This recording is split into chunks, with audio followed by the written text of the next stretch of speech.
This is The Golden Rule with David Fischer. For the latest information about bail-ins, bailouts, the economic collapse, and much more, go to landmarkgold.com.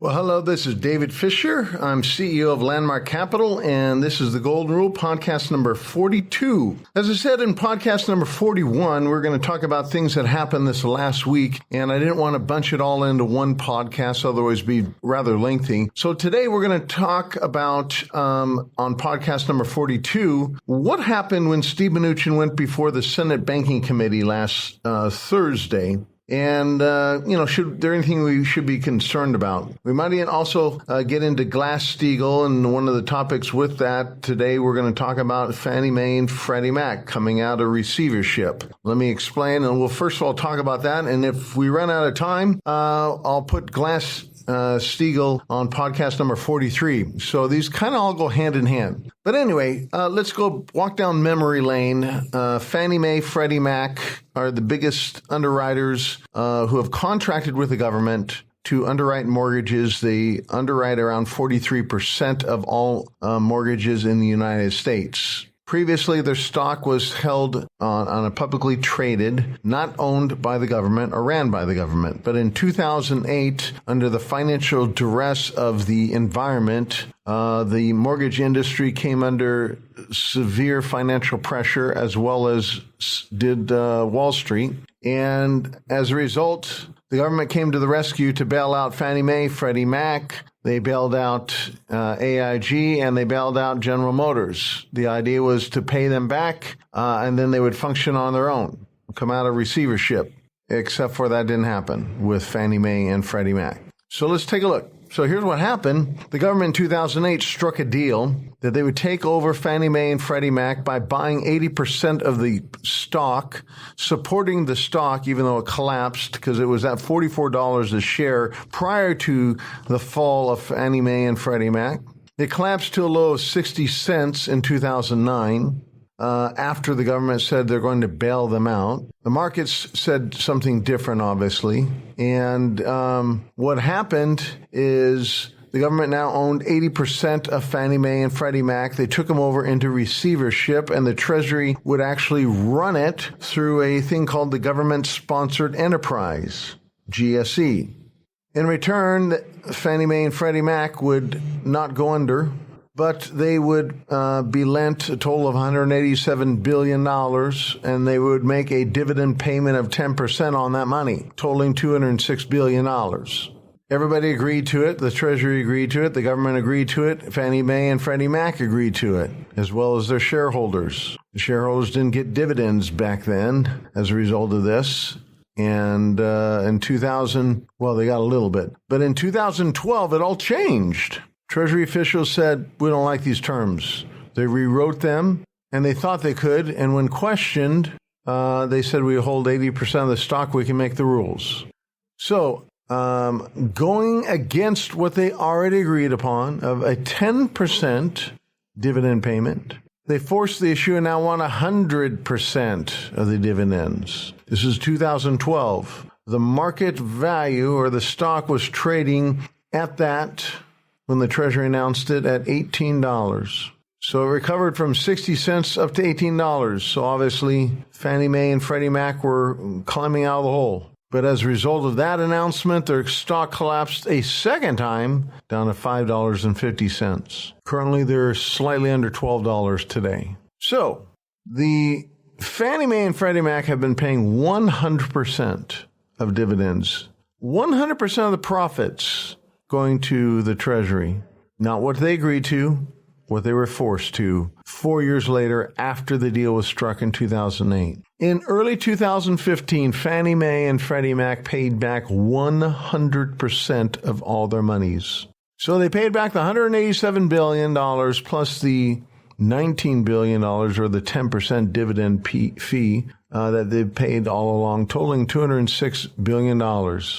So far, the 100% dividends still continued with no plan for the companies to come out of receivership. Now, let me just insert here. When this was announced in 2012 that they were going to take 100%, the shareholders filed a lawsuit, which immediately got shot down in court. In 2015, you think the shareholders would have their day in the sun by paying back all the money. They didn't. Still, 100% of the dividends still are paid today, year to date. And since of all the payments, they paid in $239 billion, more than enough restitution. There seems to be a little bit of a fight over this, and rightly so, because look at what this really is. This is a modern-day example of a bail-in on twofold.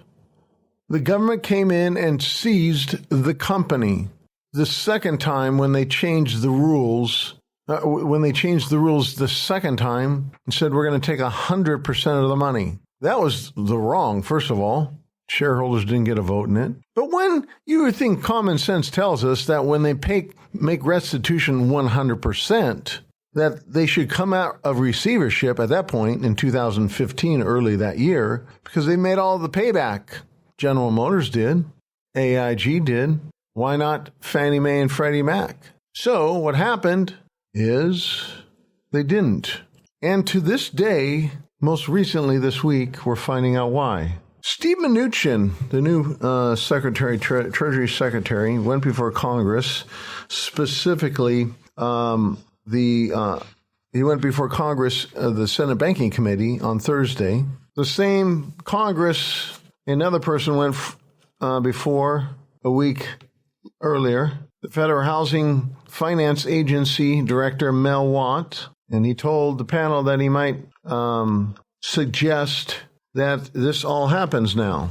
We found out that when Steve Mnuchin was asked in Congress about Fannie Mae and Freddie Mac, his answer was, this has been an unresolved issue for far too long, and one we are committed to fixing.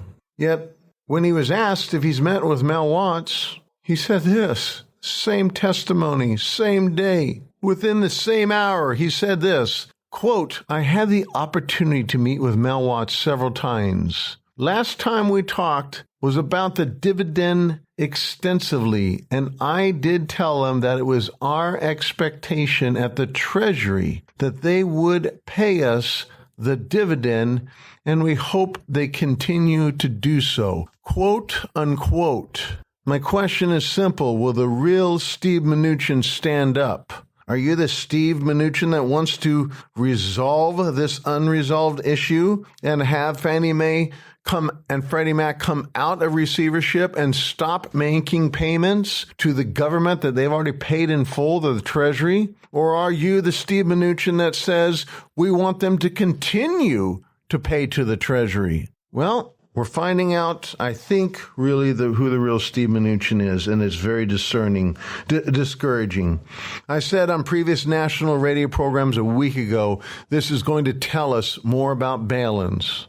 And with his quote saying that he hopes they would continue to pay, tells us and confirms what I've said on previous podcasts and on national radio, and confirms what the Treasury even announced in their most recent report, that the Treasury isn't hard up for money. The Treasury is in trouble. Foreigners are selling treasuries at the record pace, according to the U.S. Treasury report most recently done December of last year, saying $80.3 billion are being sold by foreign entities, central banks. They don't want to hold the debt anymore. But Steve Mnuchin went on and talked about, or should I say he insinuated, why they might need to keep that payment going. He said this, same testimony, if we end up with a scenario where we need some type of extensive and explicit guarantee, I would expect that it would be paid for. What he's referring to is the monies that's coming into the Treasury from Fannie Mae and Freddie Mac. You see, when you get used to something,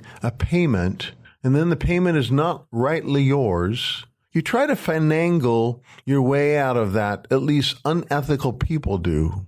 And it looks like this is very unethical. That is why I say, will the real Steve Mnuchin stand up? Keep in mind, he used to work for Goldman Sachs, and this is a Goldman Sachs behavior. This confirms his behavior when he owned a bank that foreclosed on thousands of people in California, unethically at some point. Yeah, they could legally do it. Legally, the Treasury has no right to stand and continue to get the money from Fannie Mae and Freddie Mac. Ethically, they don't have any right. But yet, this is still the wishful thinking of Steve Mnuchin, who represents us at the Treasury. Very discouraging. It confirms a government bail-in. This is the government seizing money that should go to the shareholders of Fannie Mae and Freddie Mac. So when people tell me they don't have the legal right to do this, well, here's an example. They don't need the legal right. They did it.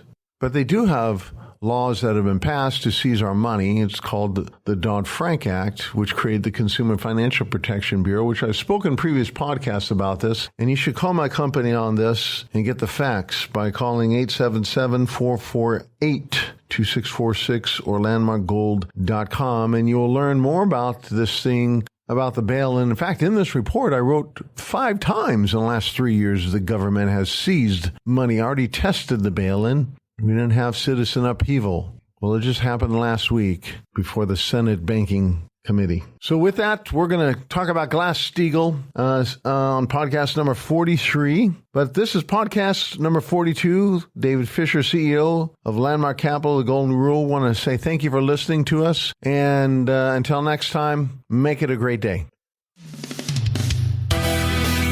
This has been another installment of The Golden Rule with David Fischer. To stay up to date and find out the latest information, go to landmarkgold.com.